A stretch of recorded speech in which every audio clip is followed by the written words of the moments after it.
A próxima palestra está sob a responsabilidade do Dr. Murilo Lobo Júnior, Oportunidades e Desafios para o Biocontrole de Doenças na Cultura do Feijoeiro.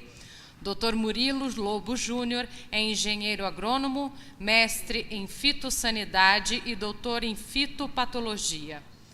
Desde 2001 é pesquisador da Embrapa Brasileira de Pesquisa Agropecuária, atuando como fitopatologista na Embrapa Arroz e Feijão. Tem experiência em manejo integrado de doenças, epidemiologia, ecologia de micro-organismos do solo e controle biológico. Nossa atenção é sua. Muito boa tarde a todos vocês. Eu cumprimento o pessoal do IBRAF pela realização do excelente evento, esse fórum que agrega pessoas aqui, colegas do Brasil inteiro. E muito obrigado também pela oportunidade, né, de a gente transferir e discutir com vocês um pouquinho de resultados que a gente tem obtido, né? Me facilita bastante falar em seguida da Eliane, do Menezes também, porque nós somos colegas que estão ligando pesquisa ao campo, sempre em parceria com os colegas da assistência, da produção também, e tratando principalmente pelas demandas que a gente tem do setor produtivo. Então, eu endosso tudo que a Eliane falou agora. A gente sente na pele todo mundo que está trabalhando nos sistemas de produção, porque o Brasil é um país privilegiado, né, por permitir 2, 3 safras por ano. A gente permite irrigação na época seca. E se a gente for pensar um pouquinho, né, agora nós estamos ouvindo falar aqui em feijão de 65 dias, soja super precoce, milho precoce.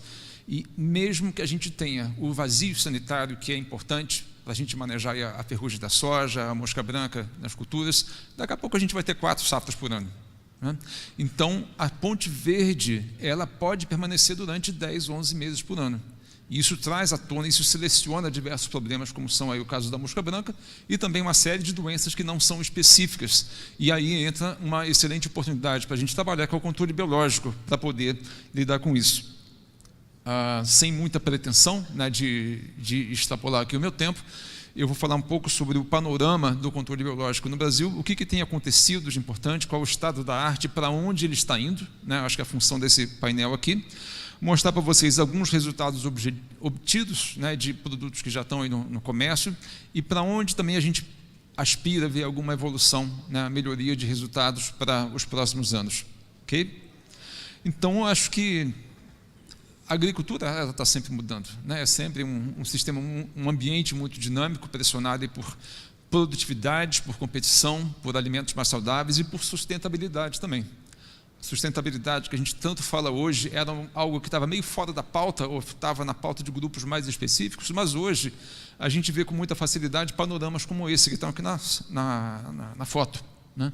Então, áreas imensas cultivadas com braquiária para manejar doença de solo, áreas imensas com milheto para manejar nematóide, áreas imensas com crotalária também plantadas, porque nós chegamos a determinados patamares de produtividade que, sem que a genética consiga superar, por meio dos programas de melhoramento, os índices de produtividade eles estão estagnados em muitas regiões.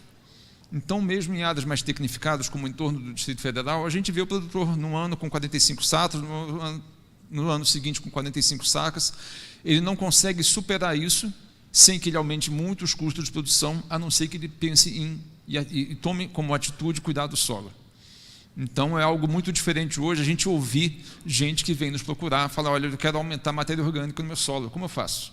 Eu quero descompactar o solo, eu quero melhorar a atividade biológica, porque já se sabe que, sem pensar na qualidade do solo, na saúde do solo, a gente não tem muito o que fazer em termos de aumentar muito o rendimento, sem aumentar custos também. Então, existem doenças muito importantes, né, que são a verdadeira demanda da gente trabalhar com manejo integrado de doenças, entre ele e o controle biológico, como o mofo branco, né? Até talvez aí meados da década de 80, década de 90, era uma doença que a gente mal ouvia falar, ou estava muito restrita às áreas de pivô central no cerrado, mas escutando coisas muito pesadas, do tipo o produtor teve que mudar o pivô de lugar, mudar a área, e hoje, infelizmente, isso aqui está presente nas áreas de sequeiro também, né? É uma doença altamente agressiva, o patógeno que causa a doença, chamada de esclerotina, ele se multiplica produzindo estruturas de resistência que ficam no solo aí talvez uns 7, 8 anos, mesmo que a gente não entre com feijão, e na ausência também de cultivares resistentes, ele também tem um leque de plantas hospedeiras muito grandes. São mais de 400 conhecidas. E quando a gente pega culturas que são, então, hospedeiras, com condição ambiental favorável, né, temperatura mediana, muita chuva, chuva mais frequente, na cultura da soja, como a gente vê isso aqui no interior de Goiás, perto da região de Goiatuba, é uma área de 70% de perdas. Então, fungo agressivo fica no solo, eu não tenho resistência, algo eu tenho que fazer para atingir a causa do problema. Tá? E talvez a nossa vida fosse bem mais fácil se o único problema de doença radicular fosse mofo branco. Mas os nematóides estão presentes, a macrofomina, causa a podridão cinzenta da haste, está presente quando tem veranico, a mela está presente nas regiões quentes e úmidas, e em muitas dessas áreas tem aqui reboleiras, falhas imensas que vão gerar vários sacos a menos de produtividade, que são doença radicular causada por fusário solano aqui nesse caso. A consequência do fusário, apesar de não matar a planta fica raquítica. Né? Como que a gente vai pensar em fornecer o melhor que existe em termos de nutrição, de preparo de solo, melhor semente, se a gente tem manchas de solo mais compactado nas áreas e que causam esse tipo de problema em consequência. Então, podridão radicular seca não mata a planta na maioria dos casos, mas ela fica pequena porque há uma perda acentuada de raízes primárias, que seria o ponto onde a planta vai absorver nutrientes, vai nodular, pensando na fixação de nitrogênio, e onde vai absorver água também. Tá? Então, o problema persiste porque eles são muito bem adaptados.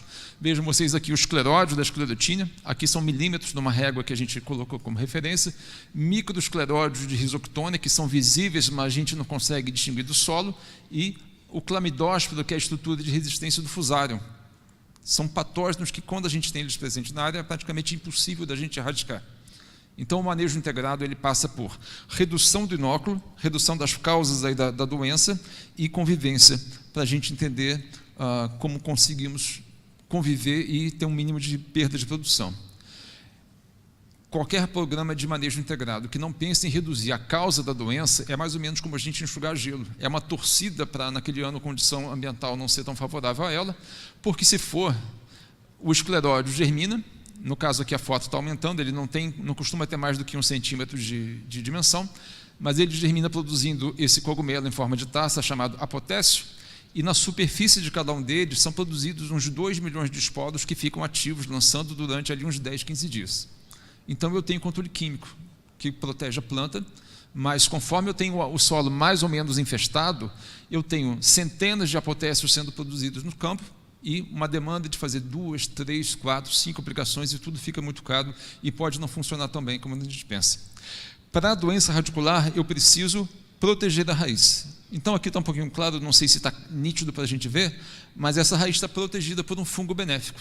É um micro-organismo benéfico chamado tricoderma, o agente de controle biológico mais estudado no mundo inteiro, e ele pode ser utilizado no tratamento de suco em plantio, pode ser utilizado para tratamento de sementes, e ele pode então ter esse efeito de colonizar a raiz, impedindo que o fusário, a macrofomina, vá fazer lá o estrago na planta, e nós temos aí um ganho embutido de produtividade.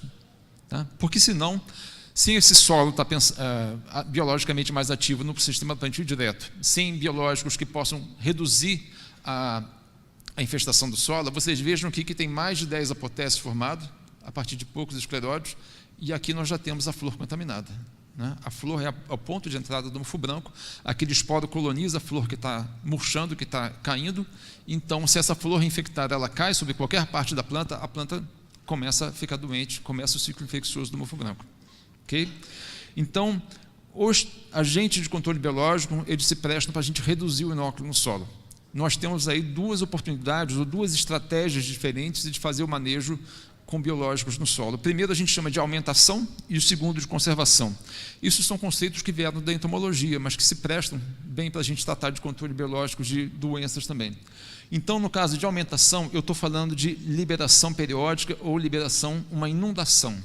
Eu compro uma formulação no mercado, eu vou aplicar aquela formulação que tem 10 elevado a 9, 10 elevado a 10ª esporas viáveis, e a partir do momento que aquilo chega no solo, porque o alvo que nós queremos controlar está no solo, esses esporos podem germinar, podem colonizar e podem então parasitar e matar o nosso agente causado da doença.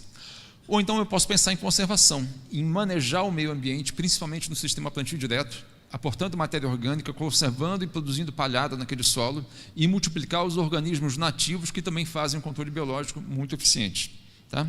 Vamos ver alguns efeitos, alguns resultados disso aqui. Hoje a gente não pode nem mais falar que isso aqui é uma inovação, né? Apesar de é uma prática que ainda está em expansão, ela cresce 15% ao ano, a adoção do biocontrole de doenças, mas vocês vejam que em área comercial, é um ensaio que a gente conduziu em 2006, uma testemunha sem aplicação, então as plantas sofrendo muito ataque de doença de fusário, de risoctônia na raiz, e aqui uma parte da lavoura tratada, bem mais fechada, bem mais desenvolvida. Esse tipo de proteção da planta, ele consegue também estimular o crescimento, né? Os agentes de controle biológico, eles podem ser promotores de crescimento de planta e dá uma diferença aqui de 10 a 15 sacas. Então, algo que a gente viu aí já há um pouquinho mais de 10 anos e que tem produzido bons resultados quando a gente respeita determinadas condições. Quais são as determinadas condições para a gente ter sucesso nessa prática? Temperatura, é um organismo vivo, né? Então, é limitante aplicar no frio, é limitante aplicar em umidade muito baixa do solo. A gente precisa de uma faixa de temperatura e de umidade para ele ter um ambiente favorável para germinar e parasitar. E no caso do mofo branco, quando a gente parasita os escleróides, vejam vocês aqui a diferença em termos de severidade de doença num programa de manejo integrado. A gente não está falando de abandono de químicos, de forma alguma, mas quando você consegue parasitar e matar mais ou menos uns 70% do banco dos escleróides, que é a média melhor que a gente consegue aplicando o tricoderma, o controle químico ele fica muito mais fácil para a molécula, né? Então ele tem uma carga, uma pressão de doença muito menor para controlar. E vocês vejam aqui, uma testemunha com 25% de severidade na parcela, contra 10, contra 14, comparação com o biológico químico, e quando você tem os dois juntos, um solo menos infestado, a planta melhor protegida, isso dá menor severidade de doença e dá um ganho muito grande de produtividade. E a qualidade daquele grão, em termos de sanidade, ele com certeza tem um ganho também, porque a gente pode ter, inclusive, né, sementes ou grãos colhidos aqui com uma qualidade sem esclerotina, por exemplo. Tá? É importante a gente avaliar nos programas de manejo integrado também o que o solo está herdando, porque se o fungo consegue se multiplicar muito fácil, 1 metro quadrado altamente infestado de esclerotina, ele pode produzir mais ou menos uns 400 escleróides. Nesse caso desse ensaio que nós conduzimos, a nossa testemunha ela tinha 169 escleróides por metro quadrado, contra 32 do manejo integrado, no resultado de teve melhor controle. Então ainda sobra muito. Tá? Não é só isso que vai conseguir segurar o mofo branco, a gente tem que pensar na palhada, como nós falamos agora, na palhada de boa qualidade, cultivares de porte mais ereto, plantio no momento certo também, tá? Mas começa muito mais fácil para a gente lidar com 32 do que com 160. Então, que é uma prática que já está à nossa disposição, é perfeitamente possível de casar químicos com biológicos, né? Pensando em formulação de alta qualidade, dos timings, das compatibilidades, mas tem outros pontos que naturalmente a gente deseja que isso aqui melhore, ok? A Embrapa ela trabalha com coleção de culturas, nós temos mais de 900 acessos diferentes de tricoderma, tem bactérias benéficas também, que estão em fase de testes, mas o resultado do parasitismo que a gente pode observar no campo, em ensaios de laboratório, é isso aqui. O tricoderma ele é verde, né? E ele consegue colonizar e penetrar aquela camada dura de melanina dos escleróides e fazer então com que ele aconteça o parasitismo por ação mecânica e por ação de enzimas também. Então o escleróide simplesmente é colonizado e ele morre. Sendo que tem muito tricoderma nativo no nosso solo, mas muitos deles não são eficientes também. Então existe um processo de pesquisa, que tem método, segue mais ou menos os mesmos processos da gente selecionar planta, linhagem, né, que vai virar uma cultivar nova, e tem determinadas características que a gente persegue, né, que a gente está procurando, como por exemplo, a morte rápida, colonização e alguns outros detalhes que eu vou mostrar para vocês. Então, nos melhores casos, como eu falei, a gente tem aí mais ou menos uns 70% de redução das fontes de inóculo, 3 contra 19 nesse primeiro ensaio aqui, e que resulta num ganho de produtividade. Isso aqui, então, já existe. Eu gostaria, então, de melhorar isso, seriam, então, as novas oportunidades para a gente melhorar o que tem de controle biológico e aumentar a adoção dele no campo. Tá? Ter resultados mais estáveis, ter resultados mais confiáveis, que não oscilem. E do mesmo jeito que os programas de melhoramento de culturas, eles procuram genes, né, de resistência, gene que confere escurecimento mais lento, gene que confere porte mais ereto, eu posso ir atrás de determinadas características dos fungos e selecionar por meio de marcadores. Aqui, no caso, é um marcador bioquímico, são enzimas, né? Substâncias que são capazes de fazer algum tipo de reação química. No caso, eu estou procurando enzimas que produzem aqui glucosidase, lipase, né? Beta-3-glucanase, que são enzimas que degradam parede celular de patógeno. Então, eu tenho que ter um arsenal químico para perfurar ou para dissolver aquela camada rígida do escleróide, e eu consigo, então, resultar isso aqui em laboratório, descobrindo que tem alguns cepas, né? 0,44, boa produtora de NAGase, de fosfatase ácida, de beta-3-glucanase. Então, eu separo as não eficientes das eficientes por meio de ferramentas de pesquisa que a gente corre na bancada do laboratório. Tudo isso aqui tem que ser validado no campo, né? Onde as coisas realmente acontecem, e nisso a gente tem, por exemplo, a gente chama hoje de cepas elite. 356 e 696 são cepas que já foram validadas em campo durante 2 anos consecutivos, e elas têm responsabilidade por aumento de produtividade, menor redução de perda, né, em torno de 30% de produção a mais, porque a gente compara com uma testemunha, isso causado por um maior pegamento de vagens, morte de escleróides, e a gente sabe mais ou menos como elas funcionam. São parasitas, mas são bons produtores de enzimas também, porque hoje a gente tem isso aqui ao nosso alcance em escala laboratorial e valida no campo. Tá? Podemos pensar até em termos de mutações, de melhoramento genético. Isso aqui, a pesquisa está em franco desenvolvimento, mas tem outros ganhos que a gente relata para vocês agora, que pode ter também pesquisa, mas numa escala um pouquinho diferente. A primeira coisa é a redução de custos. Tá? O processo não é muito simples, porque tem gastos muito grandes de mão de obra, tempo de fermentação, existem riscos de contaminação na indústria, a produtividade é alta, mas o custo ele também tem um preço mais caro, na imensa maioria dos casos, porque é feita fermentação sólida, né? É multiplicado o tricoderma em arroz de quinta, que era de arroz autoclavado, milheto, algum outro substrato sólido, mas tem esses inconvenientes, né? Existe um gasto, um custo embutido de produção, e a pesquisa ela mostra para a gente também que a fermentação líquida, em containers de ácido inox como esse que estão aqui, a gente consegue melhorar bastante uma série de problemas.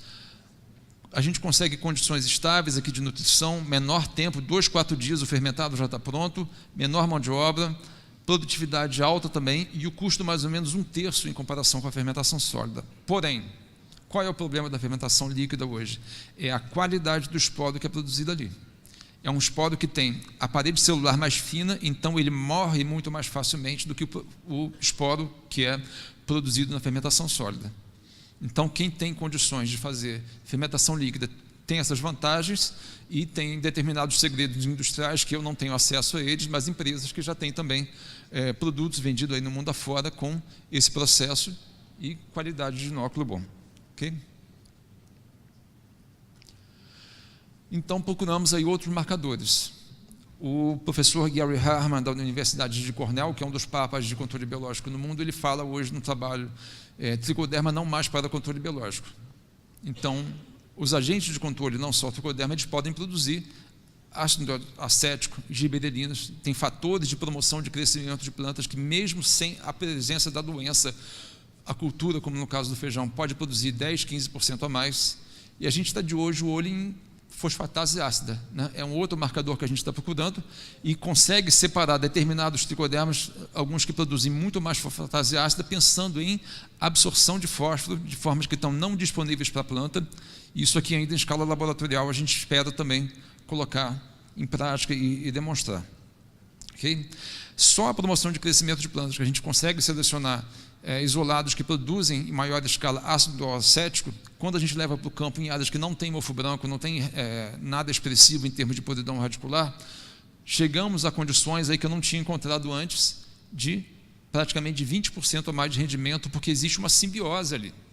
É um fungo benéfico que coloniza a raiz, que produz determinados hormônios que são análogos ao que a própria planta precisa para o seu desenvolvimento, então são promotores de crescimento, a ponto de pessoal do setor privado vir conversar com a gente e falar: olha, a gente não quer mais tricoderma para controlar só mofo branco, a gente quer tricodermas que produzam aumento, que proporcionem para a gente aumento de produtividade como promotores de crescimento de planta. Então, sim, né?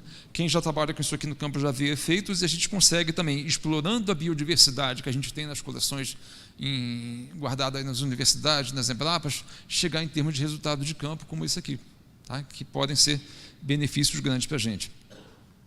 A inovação está presente, né, nas universidades públicas, nas Embrapas também, nos centros diversos, mundo inteiro afora, muita gente fazendo pesquisa, e o setor privado ele também tem responsabilidade grande por determinadas inovações. Se vocês forem ver as empresas no Brasil que trabalham com micro-organismos, elas têm corpo de pesquisa, com mestres, com doutores, com laboratório, e isso aqui é algo desenvolvido por eles, né? É uma formulação de tricoderma que tem um filtro solar. Lembrem que, naturalmente, o nosso objetivo é fazer com que isso aqui chegue no solo. Então, se eu não estou fazendo tratamento de sementes, nem aplicando no suco, estou fazendo uma pulverização em barra de aplicação, pensando em controlar mofo branco, num estágio que o feijão já está lá no seu estágio V3, V4, como eu vou fazer para o fungo chegar no solo e não ficar retido na folha? Porque ele é sensível naturalmente à radiação solar. Ele não tolera a radiação ultravioleta, mas é possível a gente ter formulações que, mesmo depois de 8 horas de exposição a sol a pino, na nossa região lá perto de Goiânia, eu ainda tenho pelo menos aqui uns 60 mil esporos viáveis por centímetro quadrado. Então, isso aqui, quando cai no solo, quando chove, ou quando a irrigação leva para baixo, é uma população que ainda é alta o suficiente para a gente fazer o controle. Sem isso aqui, olha só a quantidade de micro-organismos que habitam o filoplano, é muito menor. Tá? Então, é possível a gente fazer controle, ter formulações que têm estabilidade, que podem ser tolerantes a determinadas condições estressantes para os bioagentes e fazer, então, com que o controle biológico ele chegue no alvo dele, então, ter os resultados que a gente está preconizando. A diversidade nossa de condições ambientais é muito grande também. Então, falei para vocês no início, ele não gosta de temperatura baixa. Hoje é um dia que está muito frio, ele demoraria demais, de modo geral, a germinar e fazer o serviço dele, a não ser que eu encontre aqueles isolados que tenham tolerância e crescimento no frio. A gente vai chegar lá ainda. Não gosta de seca, e será que solos diferentes, com mais argila, com mais matéria orgânica, com mais areia, espalhados no Brasil inteiro, isso aqui tem algum efeito? Isso vira um patrimônio do solo depois? Resposta nossa, testando em vários tipos de textura diferentes, com mais areia, com menos areia, a sobrevivência deles, se a gente avalia ao longo do tempo, é mais ou menos uma curva de resposta, como a gente está vendo padrões aqui. Aqui são 3 tipos de solo, eu acho que a minha fonte ficou escondida aqui, mas quando você aplica no solo, ele germina, ele consegue colonizar inicialmente o ambiente onde ele está produzindo, mata os escleróides num período de 10, 15 dias, só que depois ele vai sumindo e depois de mais ou menos 30 dias a população já é mais ou menos igual à nativa no solo. Tá? Não é um patrimônio que fica no solo, eu preciso reaplicar a cada vez que ele vai ser necessário. Tá? Por essas condições ambientais que eu falei que são restritivas a ele, temperatura e umidade do solo, mas também no solo ali habitam muitos milhões de outros organismos. Tá? Então, provavelmente, ele tem que competir com os nativos, com os fungos e com as bactérias, e ele não vai conseguir, então, fazer um serviço de durar muito tempo no solo, talvez nem precise, se ele já conseguiu proteger a planta e matar os escleróides em mais ou menos um prazo de 30 dias. Tá? Quando a gente observa determinadas características físicas, químicas do solo também, eu marquei aqui em vermelho correlações negativas, né, que a gente observa em vários isolados, mas com fatores do solo, como por exemplo pH. Quanto mais alto o pH, menor a sobrevivência dele. Quanto maior saturação de bases, né, como aqui cálcio e magnésio, as correlações geralmente são negativas. E a sobrevivência dele vai ser menor também em solos que têm mais matéria orgânica. Então, de certa forma, é justificável isso aqui. Um solo que tem mais matéria orgânica, eu tenho mais vida, né? Eu tenho uma habitação, uma competição maior com fungos e bactérias nativos, e ele é menos adaptado porque ele não é originado daquele lugar. Mas, por outro lado, um solo que tem mais matéria orgânica, talvez ele seja desnecessário também, se eu já tiver ali um controle biológico, tá? Natural. Então, uma das oportunidades que a gente tem hoje para melhorar o que já existe de controle biológico é conhecer o que a gente tem de útil, o que a gente está querendo procurar e talvez até customizar. Se uma empresa chegar para a gente e falar, olha, eu quero que vocês agora escolham um tricoderma que tolere carbendazim, acidez e ácido acético, vou falar, a gente consegue produzir isso para vocês. Tá? Então, no futuro, é possível ter várias características benéficas, né? Melhorar aqui a forma de multiplicar, de estruturas que ele possa produzir e ter, então, um controle que seja mais eficiente e mais barato também.